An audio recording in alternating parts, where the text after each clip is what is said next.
Here's how it all comes together. I'm going to take you through the process that I did after Daisy's leg fell off in the bisque firing.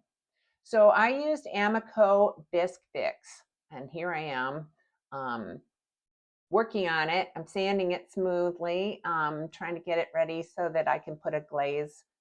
I'll, retouch it, but I fired it in the glaze firing and her leg still fell off. So Bisque Fix didn't work this time. It has worked in the past, but it doesn't always work. So you got to chip off the Bisque Fix, and boy, that's a mouthful, and get everything back to the where it was. So you have the two pieces, two sides ready. I have a ridge here, and I have found a fissure on this leg. So my craftsmanship was pretty weak, to say the least. But I have prepared this, and what I've chosen to do is use JB Weld. It's an epoxy kit.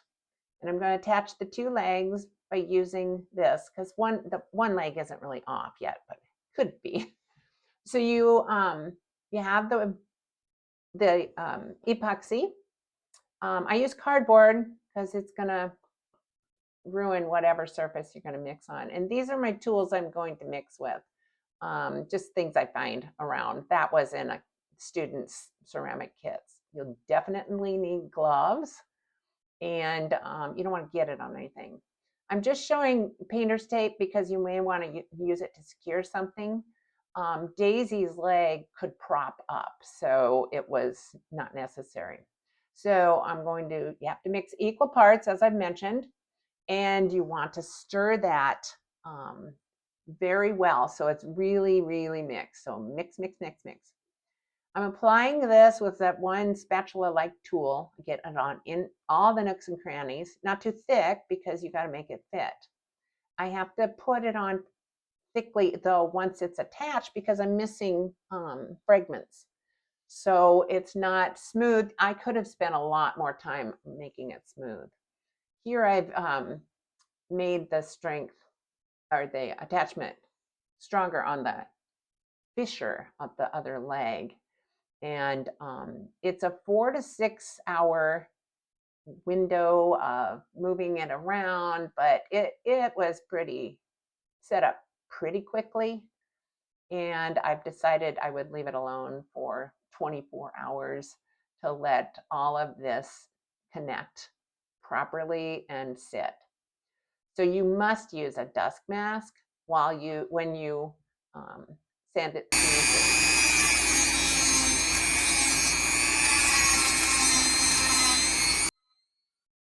And now I'm going to wipe her down. There's my Daisy girl. Hello, Daisy. And this project is actually totally a learning project. And Daisy's a sculpture for us. So I'm not trying to do perfection here. Plus, I did end up having to use a different attachment just to see if I could bring it a little bit more, a little smoother. But I didn't want to take it down too low and all of a sudden have a ridge again where you could see the two connected. So I'm okay with this, the way it attached. It's very secure. I'm delighted that it's this secure. So I'm going to take water, a rag, golden matte medium, just to help with the adhering of the paint. And I'm also going to use titanium white from Golden. I love Golden paint acrylics. And I dug around and I found Utrecht Naphthol Red, which unbelievably matches to a T the underglaze from Amico, the red. So I'm going to paint a base white over everything, and the texture shows.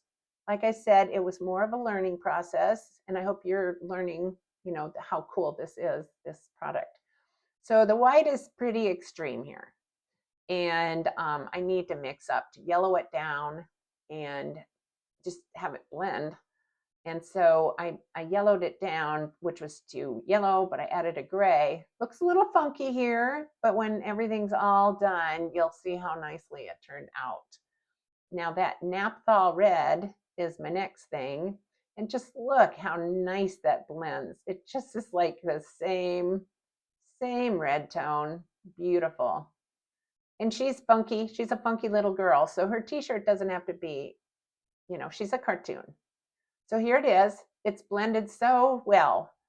And the next thing is, because it's not glossy like the rest, I sprayed high gloss acrylic spray. So here she is. She's all done. And I'm hoping this was very helpful for you for knowing how to repair your pottery. Here's my daisy. Bye-bye.